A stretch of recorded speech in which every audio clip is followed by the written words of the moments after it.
Hello and welcome to Access Paranormal, and this week we've got three special guests on, and as usual we've got Lynn Murphy with their Welsh connection, Junior Paranormal with their spooky adventures, and the Common Mystics over there in America with their Boo reviews.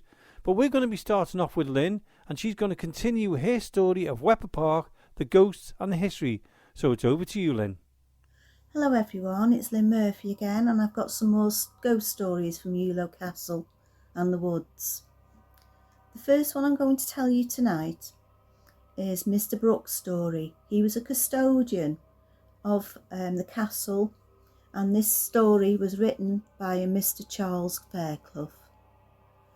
In 1970, a gentleman named Mr. Brooks took over the custodianship of the castle. He says that one Sunday afternoon he observed two elderly ladies walking across the field leading to the castle, and from where he stood he noticed that they were very elderly. Eventually they arrived at the Kissing Gate, which is a direct approach into the castle grounds. He said, "Good afternoon, ladies." He said that he felt sorry for the ladies as they seemed so fatigued and out of breath with the exertion of their walk. He brought two chairs out of his office and placed them on the open greenery and invited the ladies to rest a while. After resting a few minutes and regaining their composure, one of the ladies said, "Are you the new custodian?" "Well, yes," he said, and the lady continued, "Oh, we were very friendly with the previous custodian. Do you remember a Mr. Evans who used to be here?" He said, "Yes, I remember Mr. Evans. He was 83 years of age, and when he decided to retire from here, and as these appointments go, custodians used to hold their office at the pleasure of the Crown. But it's all altered now, and all custodians have to retire now at the age of 65. However, eventually one of the ladies looked at him and said, "Have you ever been here during a severe thunderstorm?" He replied, "No, I haven't experienced a thunderstorm since I have been here. I haven't been here very long." With that, the lady continued, "So you haven't heard of a ghost?" On hearing that remark, he turned his head slightly and smiled. You see, he didn't want to be rude and offend these nice old ladies by seemingly to jeer at their remarks. So he said, "What is the ghost?" One of the old ladies said, "You've never heard of it, but you will." She pointed a finger at him, and then he heard the story of the ghost of Yowley. In the 8th century, there was a small family residence on the side of the Welsh Tower.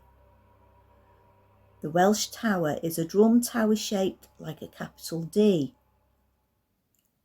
copied from the Norman style of building, but this tower, of course, was truly Welsh, and as far as we know, this is the only drum tower in North Wales.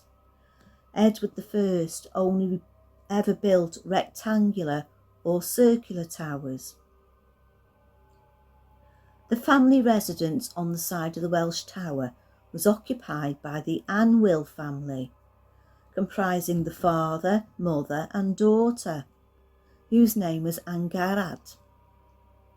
Now the story goes that Angarad was a beautiful singer possessing a lovely soprano voice. Most afternoons she would sit by her spinning wheel, spinning away in one of the rooms of this small residential, and whilst doing so sing her favourite ballads. During one very stormy afternoon there was thunder and lightning and torrential rain, when someone crept up behind her and plunged a dagger into her back and murdered her. And this is where the ghost of Ullo, pronounced Yowley, comes in. There is no record of anyone being resident here since that period in time, until Owain Gwynedd discovered the ruins of the old family home in AD 1146. One glance of his trained military eye soon saw the value of the site. He had just completed a very successful campaign near Offers Dyke, and he realised that further conflicts would take place in this area. So he was at this time surveying the lay of the land with the object in view when he came across the ruined residence of the Amwell family. He found here just what he wanted. His castle would be built on a rock foundation. A well there provided an excellent supply of water. On 3 sides it was protected by very steep banks, and on the south or 4th side of the rampart a deep moat, and if occasion demanded, the outlet of 2 swiftly flowing streams, which ran through the encompassing hollow ground, could be dammed to form a formidable barrier to the enemy. And another factor was that the castle was extremely well concealed amongst the foliage of the surrounding woods. However, he smiled when he heard this story about the ghost, and eventually the lady said, "Goodbye, we will see you again." But he has never seen them since. However, true enough, a few weeks later, he experienced a terrific thunderstorm, thunder and lightning and torrential rain. The charge hand mason and his mate had been working on the walls of the West Tower. They considered it a waste of time to continue working under such vile conditions. The masons were expected to work no matter what the weather was. They usually worked under polythene sheeting, but they could see their mixings running away. The rain was so torrential. Mr. Brooks called them into the office to shelter and have a cup of tea. After a few minutes they heard a pitter-patter of feet outside the office. They looked at one another, and the charge hand mason, Mr. Hughes, said, "You've got a customer." Mr. Brooks opened the door, and there was no sign of a soul. He closed the door, then after a few seconds they heard the pitter-patter again. So with this, Mr. Brooks put on his cap and his raincoat and walked out of the office, when suddenly we heard this beautiful singing coming from the direction of the tower. He walked down a third of the steps leading down to the tower, all 69 of them. He didn't proceed any further down the steps as the singing stopped, and rather than get a soaking, he retraced his steps back to the office. On arriving back at his office, he found that the labourer was really terrified. He was white and trembling and said that he was going home. Mr. Brooks tried to persuade him to remain, but he said, "No, this place is eerie and I'm going home no matter what you say." He never came back to work at the castle again. He was taken ill with Bell's palsy and paralysis of the face. However, he did recover and then was engaged in another government department, namely a postal driver or a postman. Since that incident, Mr. Brooks had heard the singing on 2 other occasions. Nothing to be afraid of really, only this beautiful voice. Mr. Brooks reported the facts to his superiors, a Mr. J. Williams, the area superintendent, and he was interviewed about the incident. The superintendent's first words to Mr. Brooks was, "Well, I'm surprised at you. Are you superstitious?" "No," Mr. Brooks replied, "I'm not superstitious at all." "Well," said Mr. Williams, "wherever there are overhead telephone wires or electricity cables, you will always hear whistling, especially during strong, windy weather." Mr. Brooks' reply was to say that there was no electricity or telephone wires here, so that deduction is completely out. About 2 years later, another very strange incident occurred. It was an August bank holiday afternoon, about 4 p.m.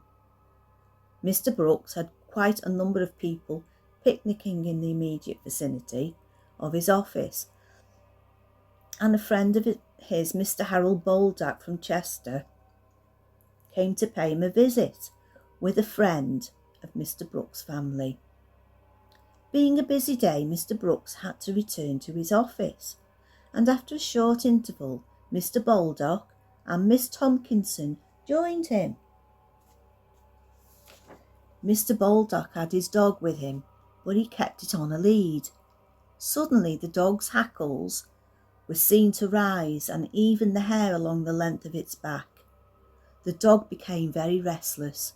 Then suddenly, for some unknown reason, everywhere went dark. Mr. Brooks thought they were about to have a thunderstorm. Suddenly the dog began to pull on its leash, and Mr. Baldock just could not hold the dog. He had to call Miss Tompkinson to come and give him a hand. Mr. Brooks offered to help, but was advised that in view of the dog's agitation not to go near it, as the dog might probably have turned on him. Then, looking ahead from his office, they saw an apparition coming from the wall of the West Tower, and it moved across the sloping ground that dips down below. The apparition went straight across the area and through into a nearby boundary hedge. Mr. Brooks dashed through the nearby iron gate and down the other side of the hedge to where he expected the figure to emerge, but to his amazement, he saw nothing. The grounds cleared of folks, and in about 10 minutes, everyone was really frightened. They all left, and Mr. Brooks advised Mr. Baldock to go, as his dog was in a most agitated state. The following day, Mr. Baldock took his dog to the vets in Chester. The vets could not find anything wrong with the dog and advised Mr. Baldock to leave the dog with him. The next day the dog's condition had deteriorated, and on the following day it died. The vet could find no apparent cause of death, and he asked Mr. Baldock if he could do a post-mortem on the animal, to which Mr. Baldock agreed. The result of the post-mortem was that there was no organic disease, and the only accountable cause of the dog's death was that he died from severe shock. Mr. Brooks had not heard the voice of Angharad since. In conclusion, Mr. Brooks did say that he was looking forward to the next severe thunderstorm, where he hopes to have the privilege of hearing Angharad's beautiful soprano voice once again. So that's the story of Mr. Brooks' ghostly encounters at Beulah Castle. So, here's one of my stories now.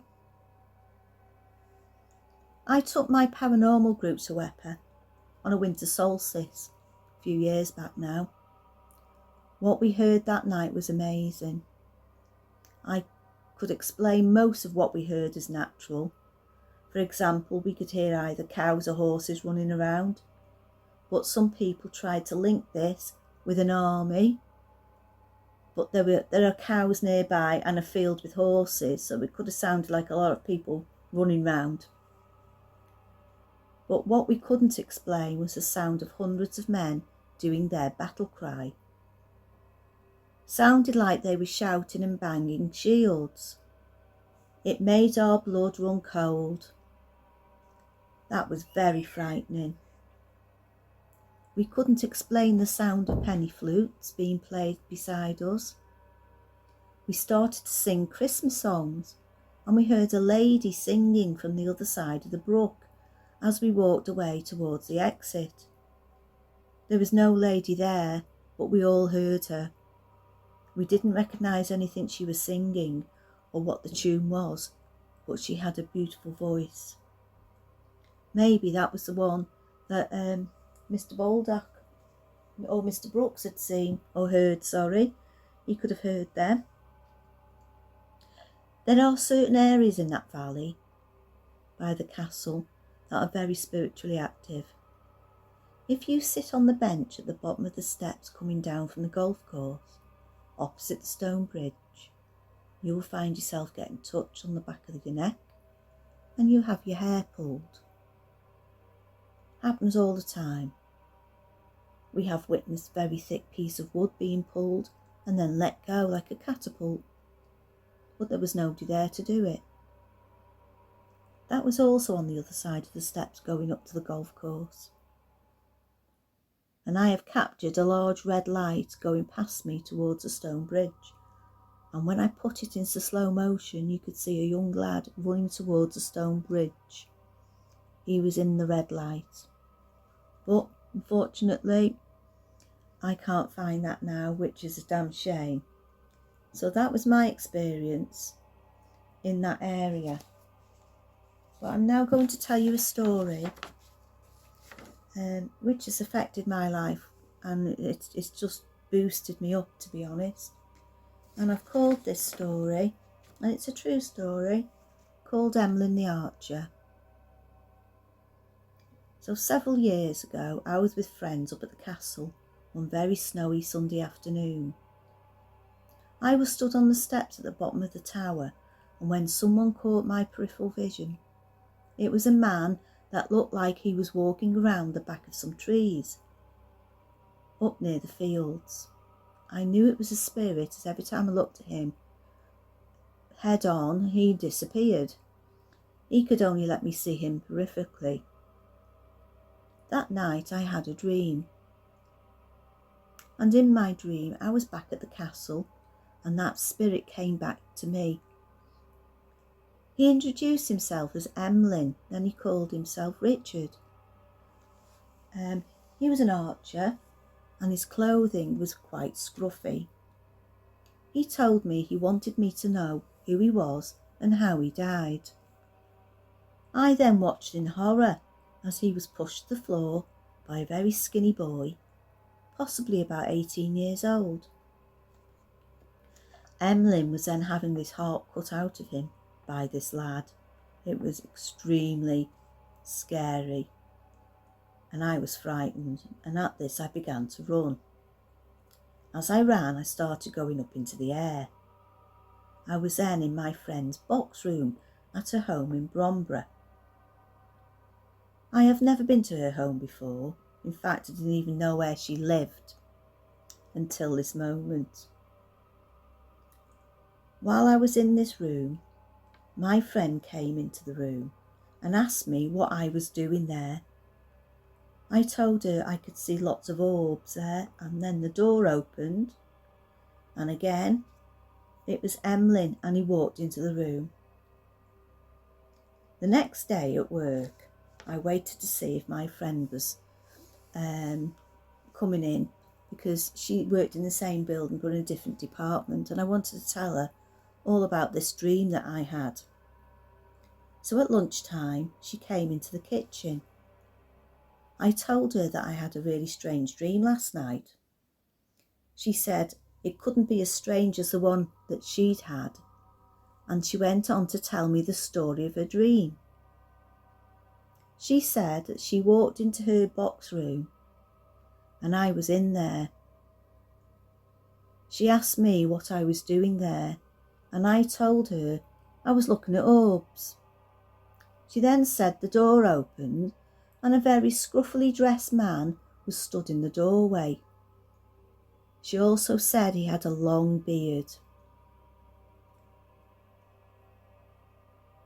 This dream, which was shared by myself and her, convinced me that I had been doing astral projection, which is your soul going out of your body and going somewhere else.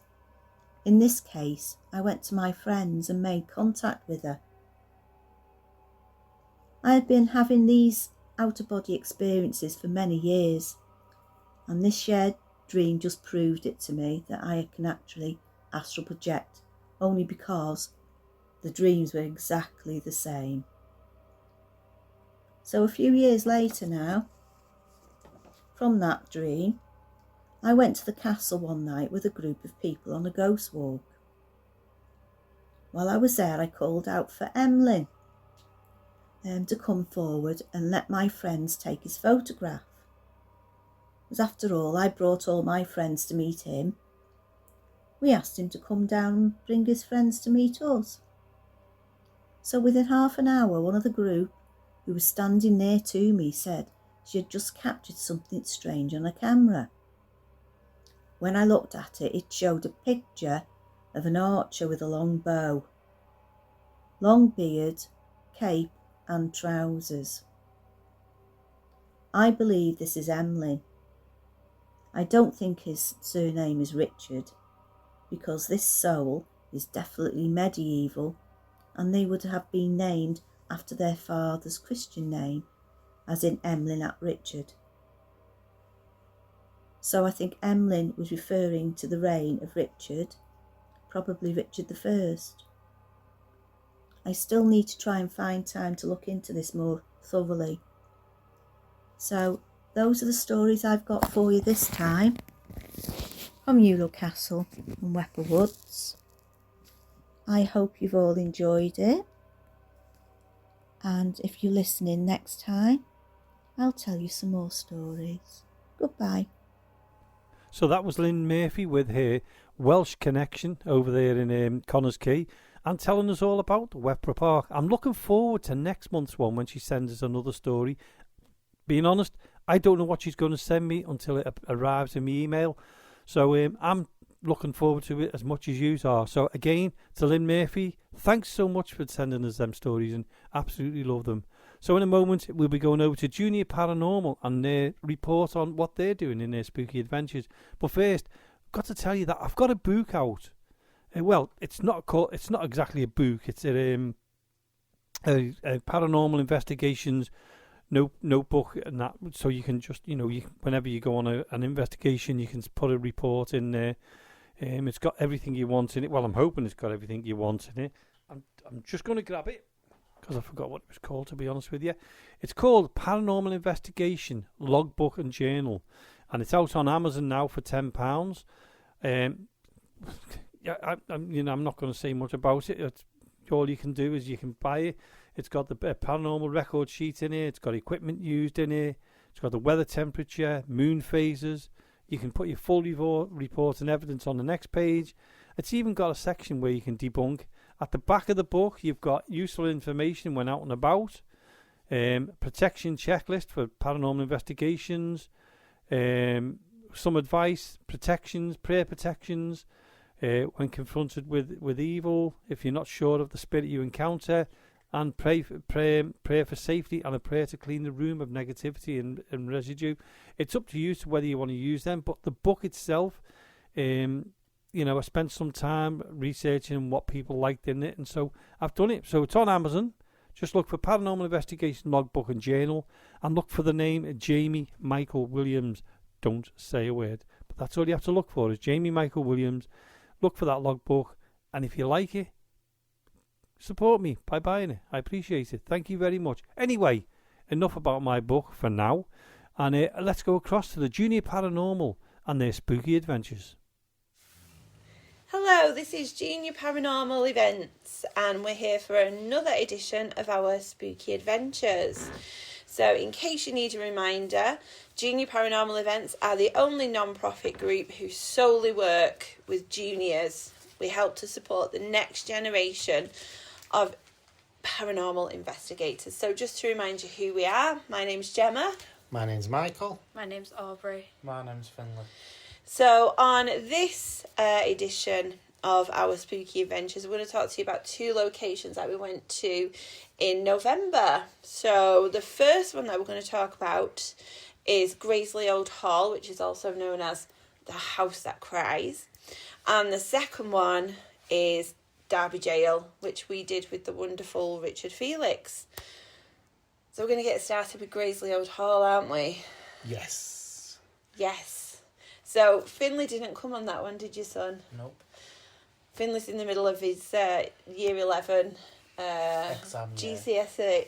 GCSE year, so he had to take a back seat for that one. But we're back there this year, so you can come to that one. Yeah. All right. Yeah. Gresley Old Hall. How would you describe it when you come up to it?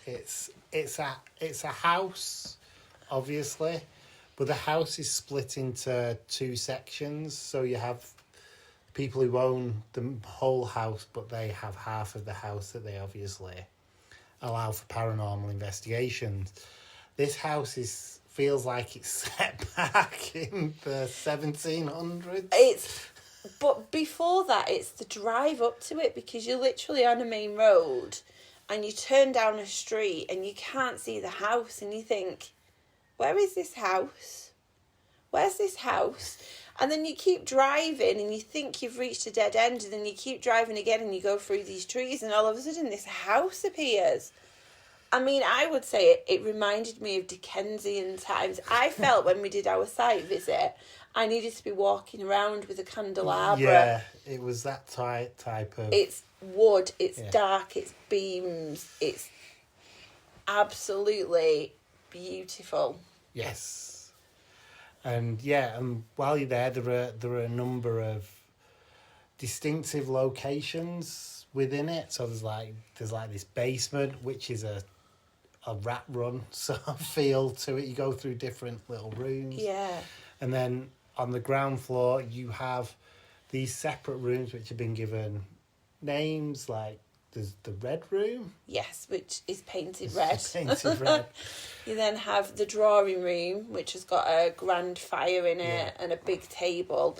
And then you have what is made to look sort of like a game area where they would have played cards, because one of the former owners of the house lost the house through a gambling game that went wrong, through a card game that went wrong. So it was very eventful. It was our first time there. I think the funny eventfulness is, while I was outside waiting for guests, Gemma and Aubrey had and Jade, not so much a paranormal experience, but an experience we've never had on one of our events before. And I think Aubrey can... Go for it, Aubrey. What happened? So, most of, the electrics, kind of, burst. So, we had to, instead of, using a kettle, we had to use it on the fire to, heat the water up. But the warming for the thing didn't work. The gas. Yeah. So we got this, person from next door. He came in and he had this set of matches, and he put it over the stove thing, and his sleeve caught on fire, and he just pretended that nothing really happened, so he just patted it off and just walked away and said, "There you go." Yes, just to stress, nobody was injured. We wouldn't be laughing about this if somebody was injured, but I think that was the strangest start to an investigation that we've ever had. It was very strange. But then our guests arrived. Yes. We started the event. And do we each want to say our memorable things? For me, the thing that was happening for us was on the upper floors. And Which is where the bedrooms are. The group felt a male presence that was there. Wasn't making them feel comfortable, was making them uncomfortable, personally I would if someone was upstairs in my house. But we were having quite a lot of interaction with our motion sensors going off, and other bits of kit that was kind of it was communicating, but in a way of not answering questions and things like that. But the whole of our party was a little bit... should we be in this room or not? But as we moved round upstairs, that feeling went. But it was only really in the 2 rooms at the top of the stairs that it was. I would agree with that, but you see the difference between your group and my group is you were saying that you guys felt a male energy. We had a very childlike energy. So I had...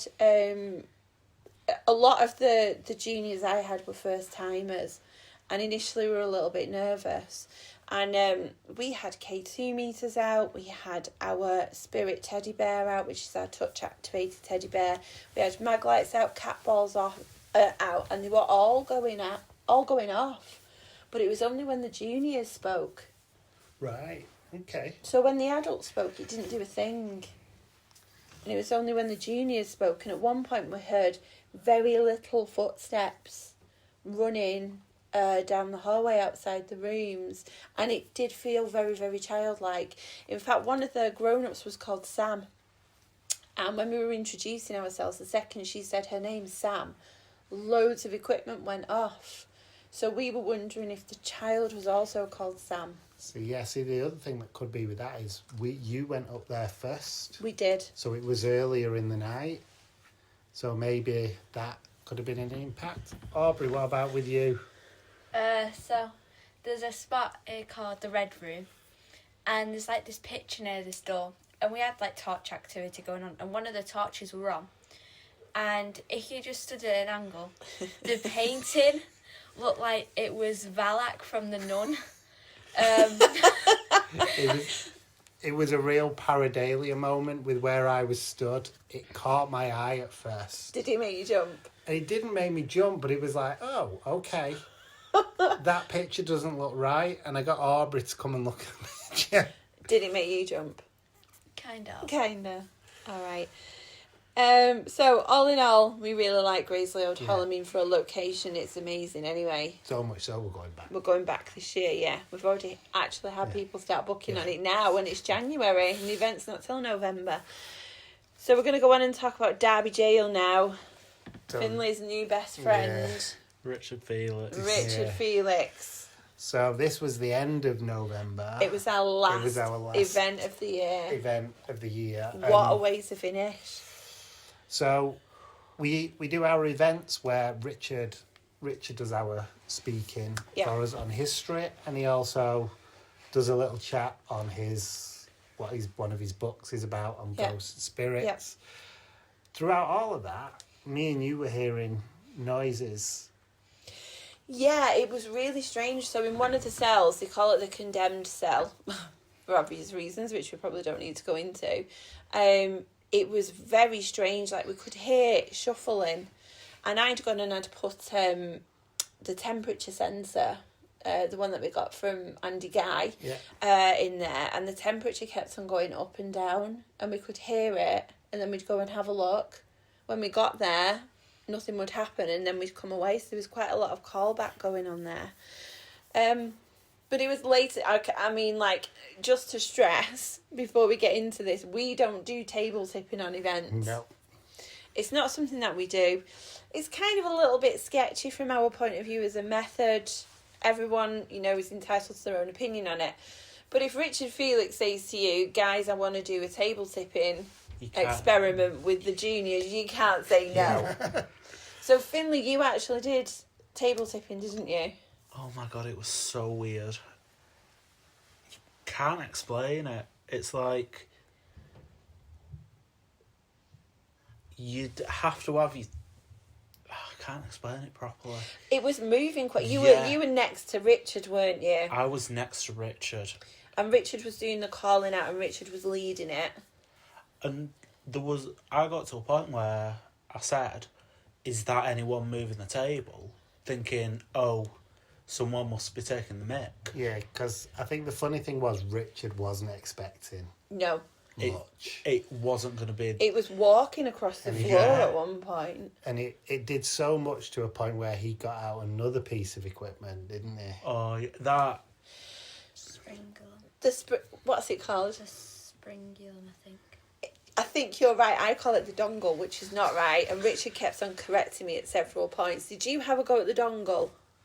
The springulum. Springulum. So it's a piece of kit that Richard himself had designed by someone that he knows, and I don't even know how to describe it. So I would describe it as like it's a ball type shape, and it's on top of a spring. Yeah. Yeah. And the idea is that you hold the spring, and the spring moves with your energy depending on asking your question. If you push it too hard. The thing is, naturally it falls, but most of the time, as you say, naturally it falls, but obviously it can come back up and set itself off, which is supposed to be how the spirit makes it move.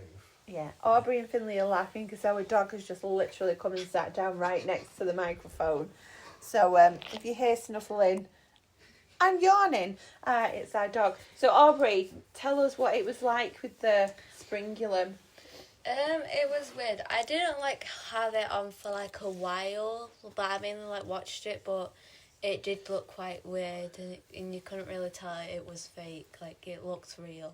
So while the Springulum was going on, I put 2K2 meters either side of it. That. All the guests showed me beforehand that they had their phones off, to be honest. Or on flight mode. And they were going off. I mean, it was like waves of energy going around the Springulum. But what was really interesting is, can you guys remember the name of the person that we connected with? And Richard was gobsmacked. It was William Buxton. William Buxton. Yeah, he was well known in Derby at the time. Yep. And his name is wrote in the jail. On one of the doors. On one of the doors, which Richard has purposely brought back to the jail to be used as...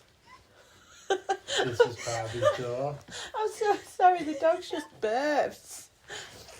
So they were getting a lot of this interaction on this Springulum, to where quite a few of our guests were quite obsessed with it, weren't they, and using it, because they were just mesmerised by the fact of how is this. But there was one point where it was fully tipped over and it was going round in circles. It really was. I was watching it, and I was watching the guests really closely, because at one point I was convinced that somebody was moving it, but then I had a little go on it. I wasn't involved in the actual session, but I had a little go on it afterwards, and there's no way that you can push it There was a point yourself. where it got flung off the table. It got flung off the We were table. actually filming this as well. Cause we need to put it up on YouTube or something, don't we? Do something with it. And you need proper force to move it. Yeah, it was amazing. And then after that, I know later on in the evening, there was some guests having experiences in the condemned cells. Condemned cells, yeah, they were very active. They were going on where there was stuff happening and people were feeling like somebody was watching them. Yeah. I think on quite a few groups that went in. It was a very, very good evening. So we are looking at going back to Derby Jail again this year. We're just working that out with Richard. We love working with Richard. He's such a character. But so we've started the new year. We've already had 3 events. We've had our birthday event, 4 crosses with haunted happenings, and we've just got back from Steelhouse Lane this weekend. So I think next episode we're going to talk about our team get-togethers. Team birthday get-together. Yeah, because Shadow Man John is back with a vengeance. He's not been around for a while, but my goodness, has he resurfaced, and that's because we've got building work going on at Champness Hall, haven't we? Yeah. John doesn't like it. So please tune in next time, and we're going to tell you all about our team get-togethers, the one that we had before Christmas and our birthday event at Champness Hall. So until then, we are Junior Paranormal Events. You can find us on all forms of social media. Our website is www.juniorparanormalevents.com. And until next time... .co.uk. No, our website. .co.uk. Is it .co.uk? Yes. Oh, that's why it's not been recognising it. Anyway, until next time, stay spooky. Bye. If you'd like to join our Facebook community, why not search for Access Paranormal Radio Podcast? There's always something very spooky going on the Access Paranormal Facebook page.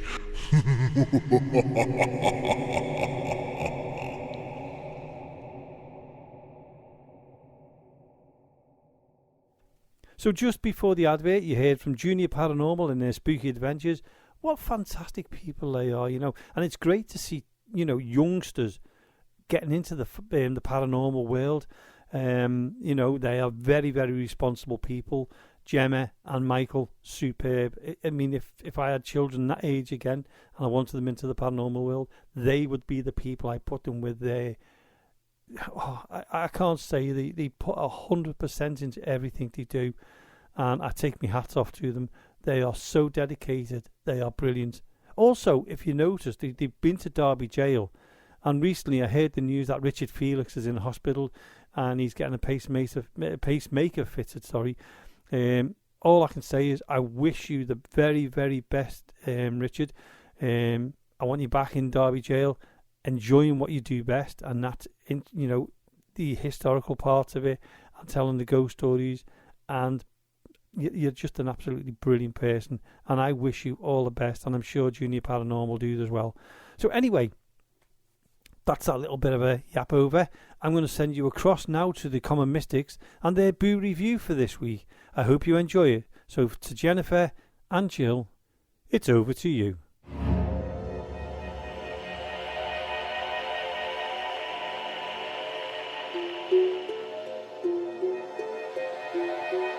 Hello and welcome to the Boo Review. I'm your host, Jill Stanley. Tonight's story comes to us out of the Boston Globe, Boston, Massachusetts, dated Monday, March 2nd, 1896. And it begins with a tragedy, mystery, and with enduring whispers of suspicion. James Gallagher, a young man in the center of a decades-old train collision in Lexington, Missouri, finds himself on a fateful journey that ended in disaster. For more on this, please welcome Jennifer James at the Bulletin Desk. Jennifer? Thanks, Jill. In a blind panic, James Gallagher leapt from the moving streetcar onto Harrison Street and jumped through the early evening crowds. The young man was sweaty and disheveled and clearly in distress, seemingly unaware of the other passers-by around him. He careened off a young boy in a sandwich board and then crashed into a trio of businessmen emerging from a diner. Watch where you're going. He uttered the briefest of apologies, lurched back to his feet, and rushed off, nearly bowling over an elderly pastor. James ran wildly, glancing about in every direction. He could not see his pursuers, but he could still hear them.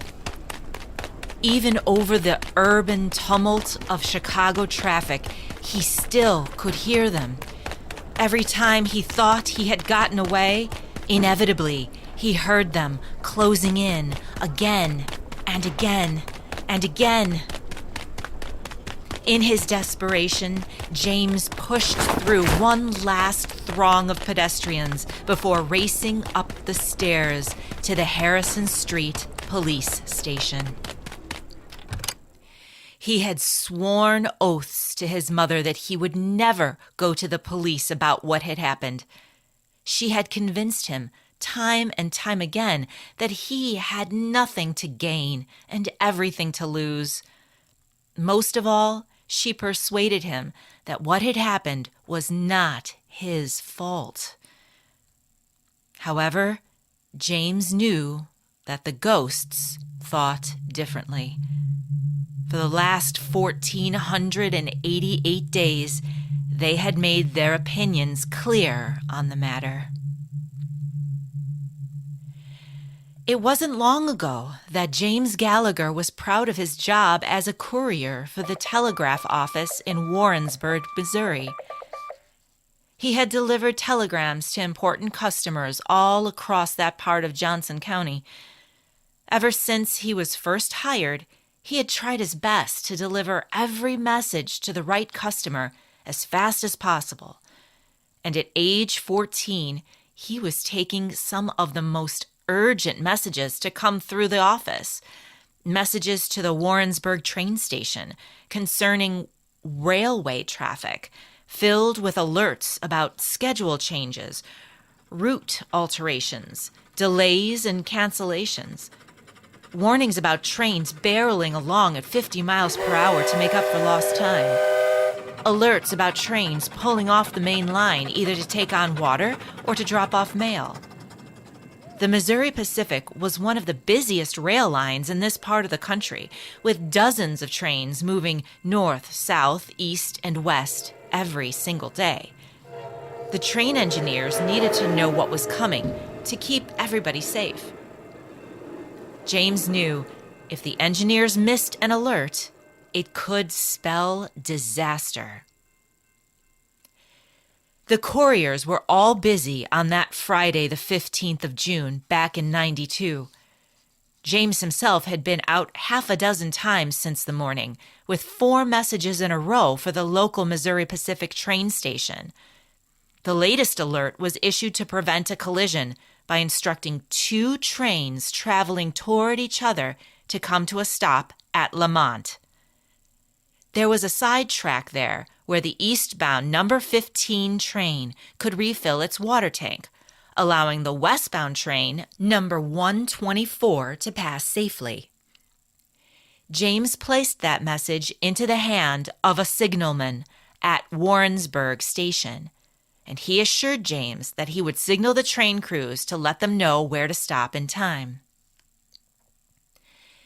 James had just returned to the office when another telegraph message came through, garbled and incomplete. The operator asked that the message be resent. The message failed a second time, although the telegraph operator could identify that the message was for the railroad. After the operator asked the sender to repeat the message a third time, there was no response for almost half an hour. Someone said the lines were down near Sedalia again, and they were trying to route the messages from Jefferson City around the damaged area. At last, the message came through in its entirety. It warned that the eastbound number 15 train needed to stop 8 miles sooner to avoid a collision with number 124, which was running ahead of schedule. James Gallagher grabbed the message and tore through town toward the train station. In his haste, he crashed his bicycle into a donkey cart. Although James escaped serious injury, the front wheel was bent and useless. The farmer offered to take him to the station, but James knew the old donkey would be too slow, and he set off on foot the rest of the way. His feet pounded on the hard dirt road. His lungs were burning. He could see the station ahead. Would he make it on time? As he watched, an express train raced past the Warrensburg station. As it drew closer, James saw with growing horror the large red number 15 painted on the front. He saw curious faces looking out at him as the 15 rocketed by. Fear overcame his exhaustion, and he charged into the station. His throat was choked with dust, and his heart pounded with panic. He tried to scream, but he couldn't. He sprinted to the signalman and pressed the message into the man's chest. The signalman read it, and his face went white. It was too late. From 3 miles away, they could hear the crash as the 2 trains collided at a combined speed of 75 miles per hour. Townsfolk in Lexington, the closest to the crash, said it sounded like a cannonade, and several cars were smashed and thrown off the rails down into the Missouri River. Jenny Mitchell and Sylvia Gwynn, 2 little girls aged 7 and 6, were thrown into the water. The 2 girls were never found. 6 others were killed on site, including the engineer of the number 15, who barely had time to set the brakes and could not jump clear. Dozens of other people were hurt, and many succumbed to their injuries. 2 of the cars held racehorses, and most were injured too badly to survive. Along with many people from town, James had rushed to the scene of the terrible accident. As folks pulled survivors from the wreckage, James was shaken by the cries of the injured and dying. He was filled with the growing understanding that this collision was all his fault. If he hadn't crashed into the donkey cart and ruined his bicycle, he might have reached the station in time to get a signal to number 15. All this death and destruction was because he had failed. He gave the engineers the message to stop the trains at the wrong location, then failed to deliver the corrected message in time.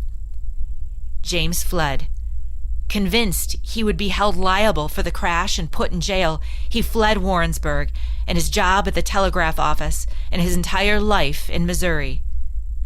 It was almost a month later that he awoke from troubled dreams to the sounds of horses whinnying in pain and fear.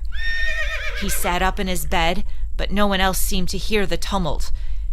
He sat in darkness, fear rising, when there was a whoosh and a crash right outside the third-floor window facing him. It looked and sounded like a train racing by, like the number 15 had raced by him that day in June, and James saw the faces of the dead passengers staring at him accusingly. They knew he failed them, and they had found him. Now, after 4 years of unrelenting torment, James found himself in the Harrison Street police station on Chicago's west side. He was there to confess to his role in the 1892 train collision in Lexington, Missouri, a burden he had carried in silence for far too long. With his confession, he hoped to finally free himself from the ghosts that had haunted him every day since that tragic event. Officer Kelly, the desk sergeant on duty, listened to James's statement with a measured indifference that sharply contrasted with James's desperate pleas. Despite the unfortunate nature of the situation, it was deemed unrelated to local law enforcement in Chicago, the state of Illinois, or any active cases in their jurisdiction. Officer Kelly informed James that no charges would be filed at this time. However, due to his heightened anxiety and evident mental distress, James was placed in temporary custody. The Chicago Police Department would hold him until a space became available at a county sanitarium. Meanwhile, a detective reached out to authorities in Lexington, Missouri, and uncovered a lead. James Gallagher was wanted for questioning in connection with a collision that had occurred 4 years earlier. Acting on this information, the officers at the Harrison Police Station arranged for James to be sent by train to Lexington, where local authorities awaited his arrival for further questioning. However, in a cruel twist of fate, James's train derailed while crossing a perilous bridge en route to Lexington, Missouri. The passenger car plunged into the Missouri River, carrying its occupants into the rushing waters. While many passengers were thrown into the river, James was the sole victim to lose his life in the tragic accident.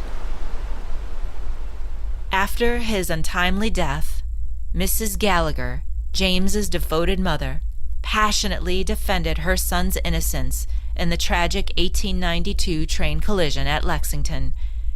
She prayed daily for his soul, lost too soon to the vengeful ghosts who unjustly sought their retribution. Back to you, Jill. Thank you, Jennifer. And there you have it. James Gallagher's story is one of a life cut short amidst swirling accusations and a tragic accidents. The echoes of James' story remain as a reminder of how the past and destiny can collide with devastating consequences. Thank you for joining us, and good night.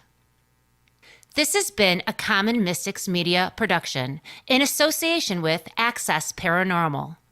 Story by Dennis Brose. Editing by Yokai Audio out of Kalamazoo, Michigan. For more Common Mystics, check out our website, commonmystics.net. Find us on all the socials at Common Mystics Pod.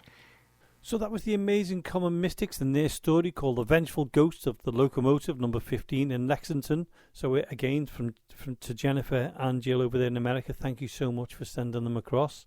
I've also been asked to play another Jack-o'-lantern story. So while I'm not far from the end, I thought I'd put a short one on for you. And this one's with Jack, and it's called Beware the Witch's Coven. Greg and his wife had been invited to an informal gathering by her friend at a small cottage in Cheshire one drizzly October evening. He knew little of this friend, but accepted the invite. Upon arrival, something felt off. The cottage was lit only by the flame of gaslight, creating a moody ambience. The guests were not his sort of people, chatting excitedly about the current moon phases, whilst Greg smiled awkwardly. Making excuses to get away, he asked for the bathroom.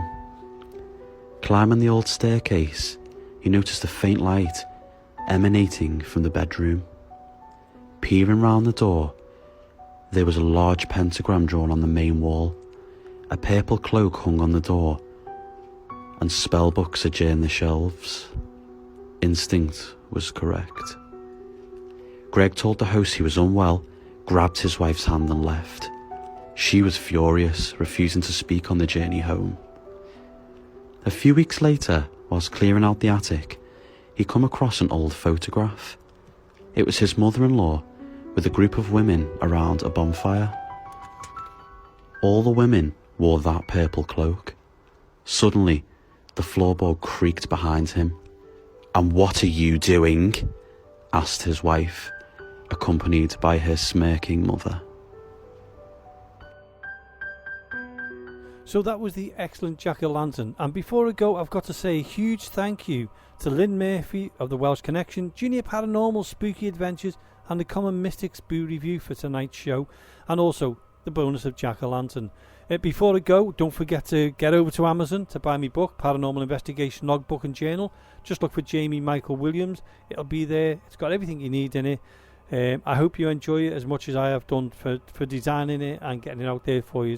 Anyway, it's come to the end of the show. I'd like to say a huge thank you again to all four guests. And I'll be back again next week, same time, same place. From Access Paranormal, good night.